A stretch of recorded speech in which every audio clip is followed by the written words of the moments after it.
at any given time throughout your career, you don't have all the answers. And many people feel like they need to just put their head down, figure it out. And if they don't figure it out on their own, they're a failure. And quite frankly, they're the failure when they don't raise their hand and ask for help, because now we have been given that opportunity to step in and give the assistance that I think is required of leadership. Michael Barclay, who is the COO for Reconstruction Experts. They're a Johns Lane Group company. They've just merged with a company in Australia. So the Reconstruction Experts group is 350 people. Johns Lane Group is 1,000. Michael, who's their COO, has been with the company for 14 and a half years, but started in the industry when he's 18. He talks a lot about this merger that just happened between the two companies, talks a lot about the leadership conference that they went to over in Australia and what they would work on at a leadership conference of a 1,500 person company. Talks about kind of the imposter syndrome and belonging in a room and trying to instill that confidence in all the leaders in their company that if you're in this role, you belong here, you belong in the room, otherwise you wouldn't be here. Talks a little bit about decision-making and the humanity of the business and interesting insights around culture and people inside of typically a blue-collar construction industry. So some great insights. I think you're really going to enjoy the show, and glad you're with us this week. Michael, welcome to the Second in Command podcast. Thank you very much, Cameron. Good to be here. Yeah, looking forward to chatting. I loved when we were chatting briefly before we just got on that you had said you were just over in Australia at a leadership conference, which I don't think too many Americans ever get to say. So, but I think there's a reason why that happened. It's really kind of a core part that we're going to even talk about today. So why were you over in Australia, and give us the backstory there? Went over to Australia, actually the second time over there. Beginning of this year, we partnered with a Australian firm called Johns Lane Group, who is one of the largest restoration contractors in Australia. And we were fortunate enough for them to see Reconstruction Experts as their platform for growth in the United States. And so at the beginning of the year, we started to get to know who each other were. We went out in March, which was quite a challenge because that was still very significant COVID lockdowns in Australia at the time. So had to kind of promise our firstborn in order to get out there back then. This time around, about 2 weeks ago, we went out for a leadership conference in Byron Bay. And what was great about that is we were able to really bond with the leadership in Australia and really understand that they do carry the same culture that we do, which is essentially people first and culture and how do we grow our people and how do we empower our people. So it was a great conference, and the fact that we got to spend time in Byron Bay, Australia, definitely wasn't a bad thing. Yeah, and I'm not going to say the city that you could have been, partnering with a company in, but it's awesome that you got to partner with someone in a great area. So you mentioned going to a leadership conference. Before I dive into asking you a little bit about that, just walk us through very briefly, what's the size of Reconstruction Experts, which is the US company, and then what's the size of the John Lane's group in Australia in terms of like maybe number of employees? The size of Reconstruction Experts here in the States, and we're in multiple states within the country, is about 350 employees. The Johns Lane Group, I think, is about 1,000 employees, maybe actually pushing a little bit over that when you contemplate them taking all populated regions of the country there. So years ago, I was a part of an organization called College Pro Painters, which was the first acquisition of the First Service Group. And then they did call it, Certa Pro Painters and Paul Davis Systems and all these like brands in the services space. And our leadership conferences were pretty unique. But what's the leadership conference look like of a 1,300 person company? What are you covering? What skills are they working with you on?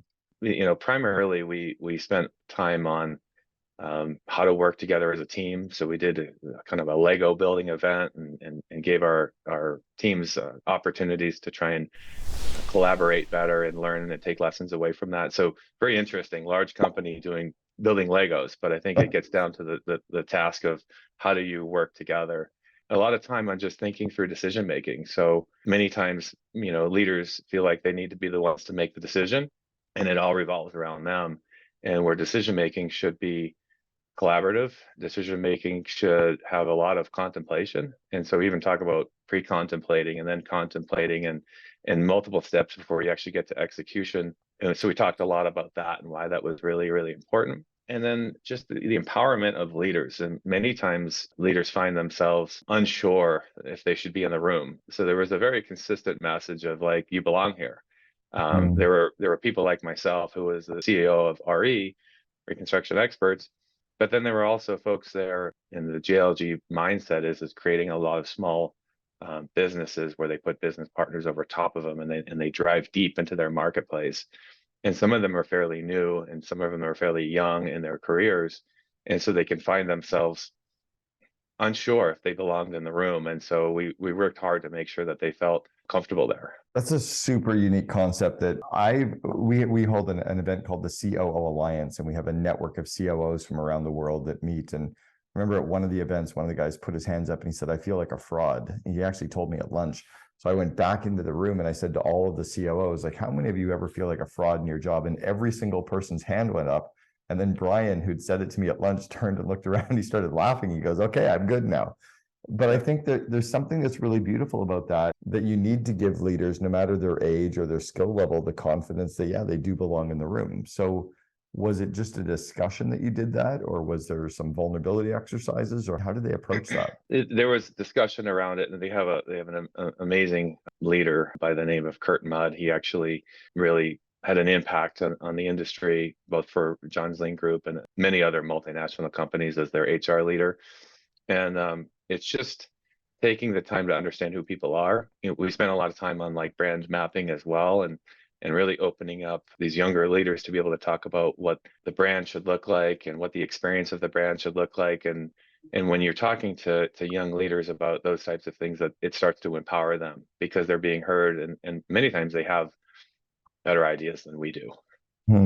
So I want to ask you about that in terms of consultative approach or the collaborative approach and getting people's, buy-in on stuff.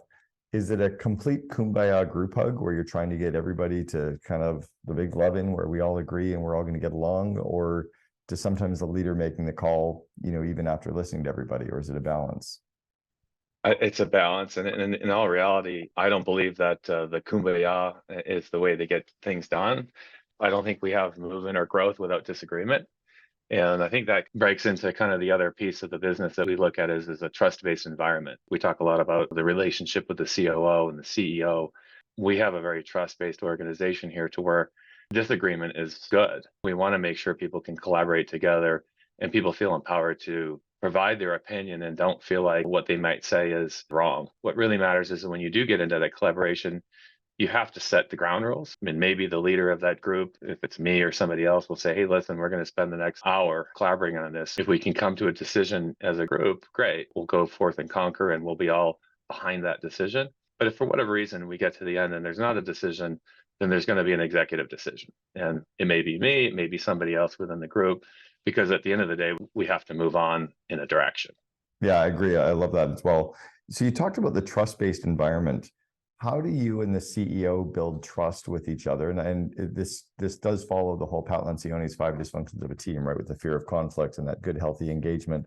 So how do you and the CEO have good, healthy engagement? And then how do you have that good, healthy, engagement or conflict with your direct reports? Can you speak to both of those? Sure, I can. And I think it's all about making sure that people feel empowered to raise their hand. At any given time throughout your career, you don't have all the answers. And many people feel like they need to just put their head down, figure it out. And if they don't figure it out on their own, they're a failure. And quite frankly, they're the failure when they don't raise their hand and ask for help, because now we haven't been given that opportunity to step in and give the assistance that I think is required of leadership. And so the same thing works with myself and my direct reports, and especially myself and the CEO and all the other people on the C-suite side of things. We just had a meeting yesterday, and all of us had a different opinion as it related to a topic of discussion. But at the end of the day, what was great about it is everybody could provide their opinion, and they knew that, the CEO wasn't going to come in and tell you you're wrong. He's going to listen, he's going to understand, he's going to come back with some good feedback. But I don't have to be afraid to talk to my CEO about anything within the organization, good, bad, or indifferent. Was this partnership with the Johns Lane Group, is it an acquisition or is it a partnership, or where does it fall in that spectrum? Yeah, it was actually an acquisition. They took over the primary shareholder from where we were private equity held. And so they came in as permanent capital and took over that piece of the business. How's that transition been from moving to working with a PE firm to working with a strategic partner? Yeah, it's been amazing. I do believe there's a place for private equity. I think they can take some small businesses and really help them grow. But it's a breath of fresh air to be able to come in limit debt on your balance sheet, have permanent capital, have a company that wants to grow with you over the years, as opposed to, you have a 5 or 6 or 7 year horizon, typically with private Mm. equity, that could potentially cause, changes in leadership, changes in direction of, business goals. And now here we can lay out what I feel like is a 50-year plan and know that we can stick to it because of this. Have there been any changes in leadership? Have there been any, transition? Like, are they coming in and changing, or what are they coming in and changing? Yeah, what's really great about it is Johns Lyng Group spent many, many years trying to decide who was going to be their platform for growth in the United States.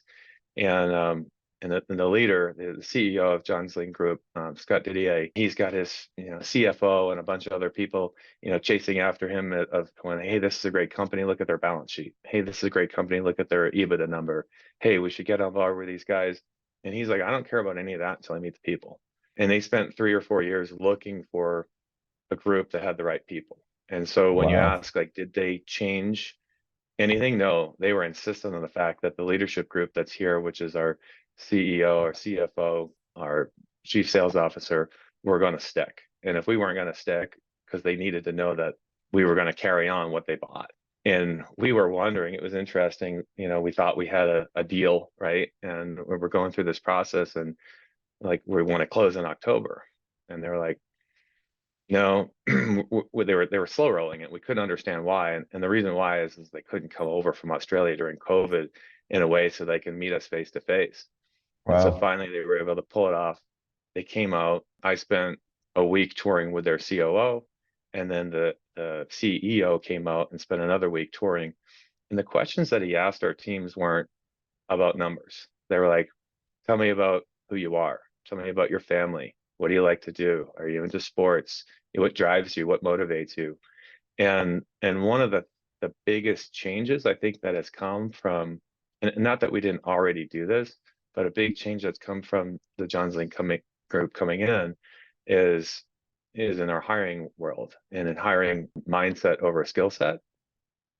And so we're actually getting into where we do no resume interviews. So the first interview we ever do, sure, if I need somebody that has a degree in a particular field, that'll have to be a prerequisite. But I'm not necessarily concerned about, their skill set as I am concerned about their mindset. And the Mm. belief in now Reconstruction experts in Johns Lyng USA and Johns Lyng Group is if they have the mindset, the drive, the energy, and the passion, then the rest will fall into place. That's amazing. I love the approach to it all as well. Yeah, I recently heard that a great approach to interviews is to also tell the candidate in advance the questions you're going to be asking them.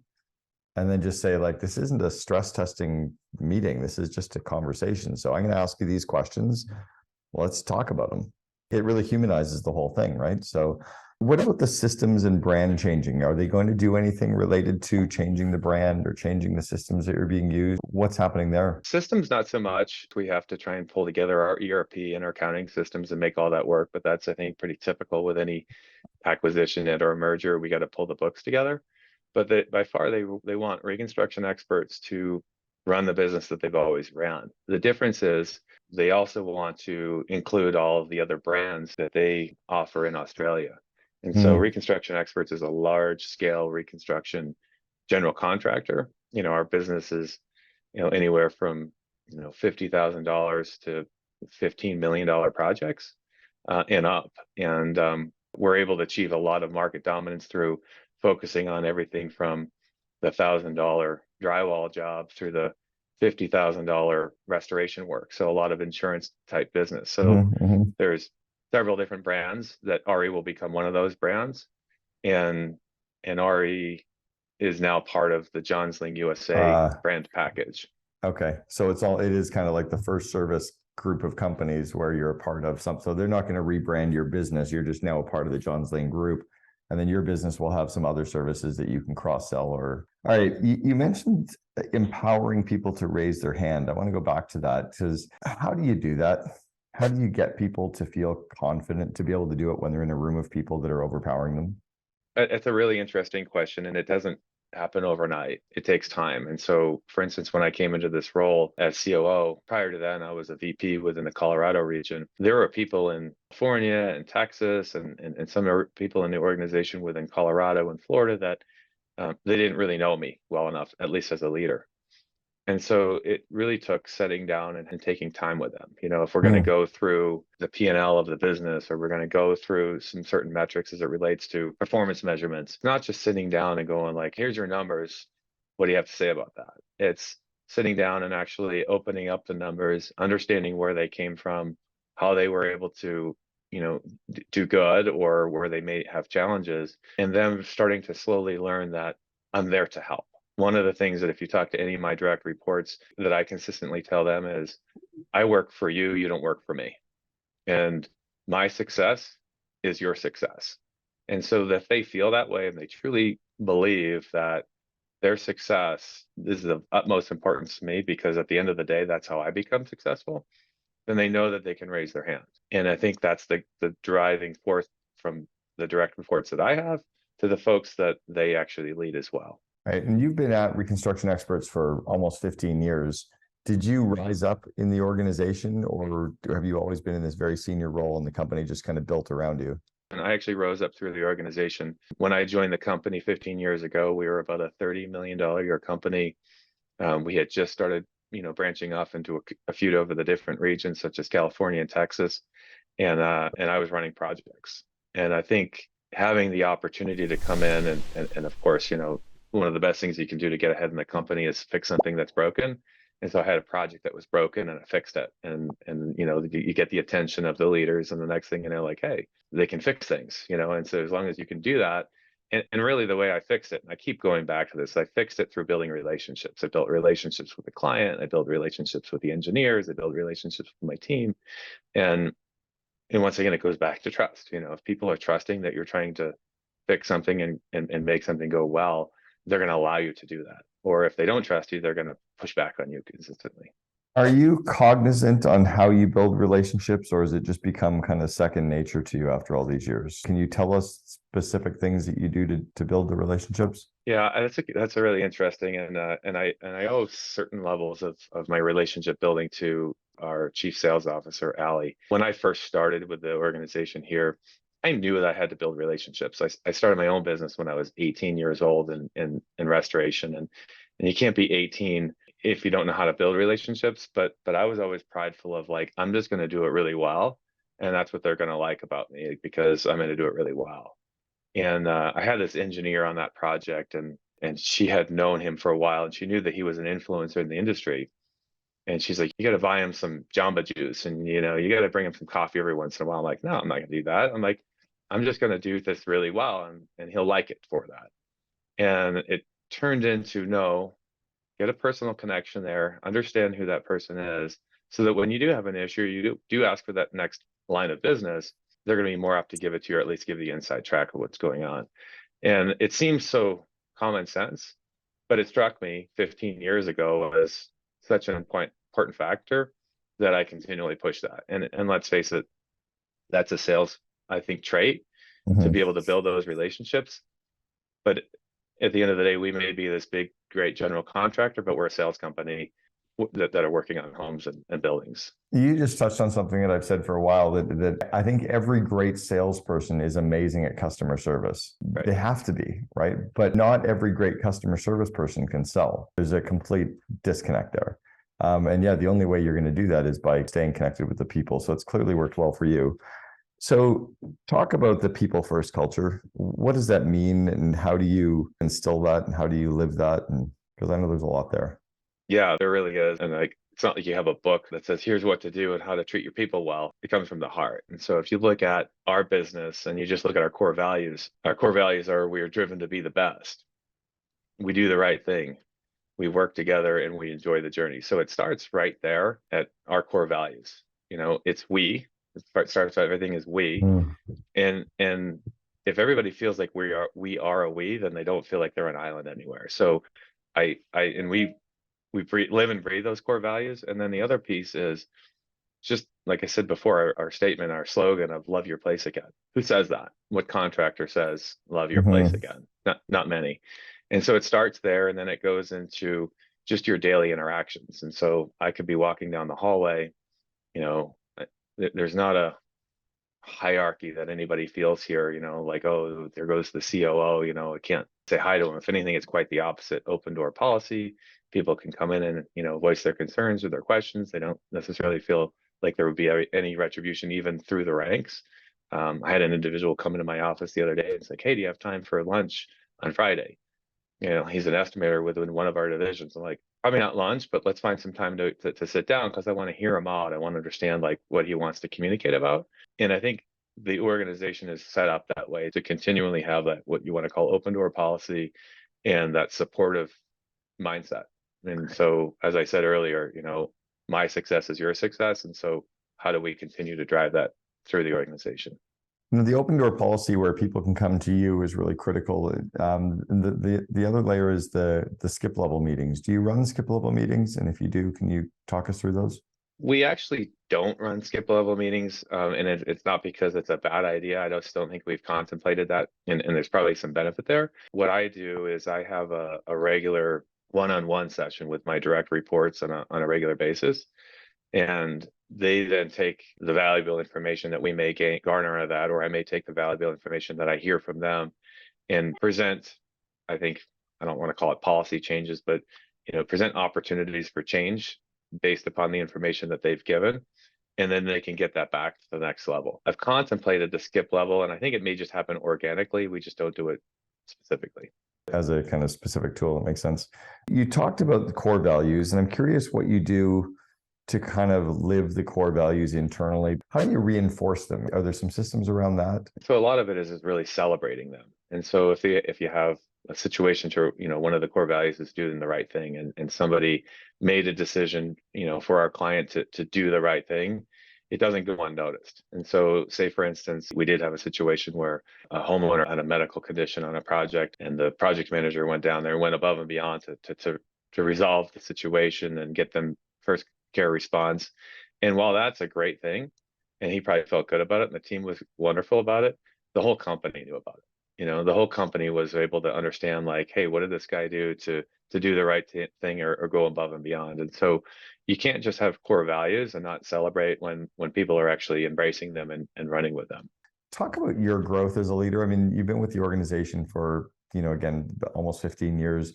And what are you focusing on growing today? Because you're going through a new trajectory or a new transition in the organization.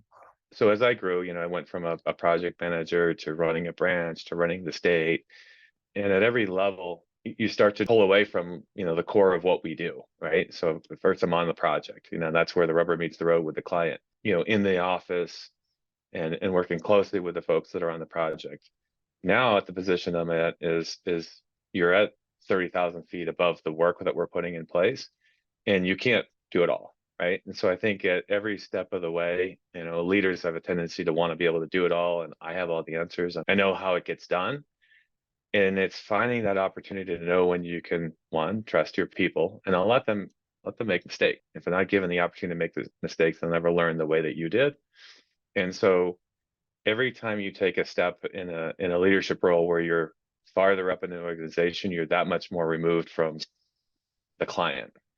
And it's stressful for people that have grown their business and like, for instance, I started my career in the home, doing the work, and controlling every single thing, to where now it's like, I'm not there, and I have to be okay with that. And being okay with not controlling everything is, I think, a challenge that I see in a lot of leadership. And it's one of the things that I work to train all of my people on is, even this morning, we had a situation where my ops manager in one of our regions, had a challenging situation yesterday. He was upset that he didn't know about it prior to it.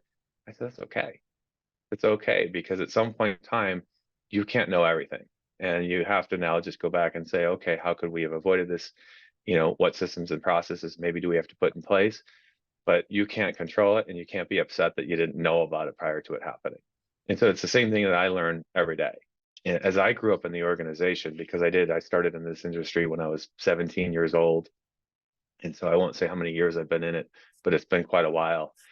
I always have this mindset of I'm the young guy in the organization because I started young, and I'm not anymore.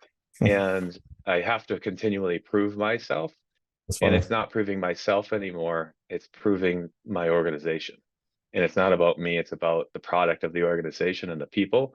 And so I actually went through a bit of a mindset change about 3 years ago when I took the COO role, was realizing I was finally at that level to where it's like nothing was about me anymore. It was all about the organization. And every step of the way, you take a step away from that. That's really interesting as well. I'm curious about two parts of your business right now. One is, and we'll speak to this one first. I mean, it would be hard to find anyone in Gen Y, kind of the millennials, which are like the 26 to 45-year-olds, 46-year-olds. Hard to find any of them that want to be in a company for more than 2 years, let alone, 15 years. Is that an issue for your business or your industry? And if it's not, what have you done to attract and retain people that are, in that cohort? As the years go by, more and more people are moving around. And so, first of all, culture. I want to make sure that people are working in an organization that they feel good at. Many large companies like us, folks feel like a number, feel like maybe that it doesn't matter. They come in for a paycheck, and that's it. In our organization, one of the unique things about what we do is because we are working in occupied space, and so most of the work we do is folks that are having something repaired and they're not leaving their home. So inherently that means we've got a 8 to 5 day and nobody wants you on weekends. And so we sell that hard with our employees to say, hey, listen, I'm not going to put you to the grindstone through 16-hour days and weekends like many commercial builders and new construction people will do. So they have a good work-life balance for the most part. And then we've been working really hard over the years from a competitive standpoint, whether it's 401k, whether it's additional benefits associated with vacation time. Like, what can we do to consistently keep our people happy with not only the product offering that we have, but also the culture that they work within? I love that answer. I love the whole grasping of what's really important to them. And it is, the 16 hours is a horrible, there is no work-life balance. And the fact that you can give that to them is really powerful. All right, I want to go back to the 18-year-old Michael Barclay, who's starting off in his construction career. What advice would you give yourself when you were just starting out that you know to be true today?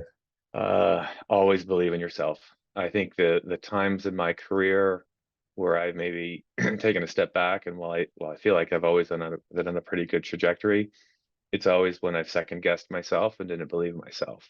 And I can't state that anymore, that the harder and the more you believe in who you are and what you do and that you can do something, you will accomplish it. Happy with where I'm at, but definitely think that a couple steps in the road could have been resolved by an older me talking to a younger me. Yeah, agreed. Me as well. Michael Barclay, the COO for Reconstruction Experts, the Johns Lane Group company. Thank you so much for sharing with us on the Second Command podcast. Really appreciate it. Great. Thank you, Cameron. It was a pleasure. You can teach them the basic understanding of the economics of our business, the basic understanding of our assets and liabilities, and basic understanding of cash flow. So they go, oh, okay, I understand. And just even that basic understanding, maybe it doesn't even build enough of an education that they're going to be able to do much, but it certainly builds trust from them to you, that you care about them.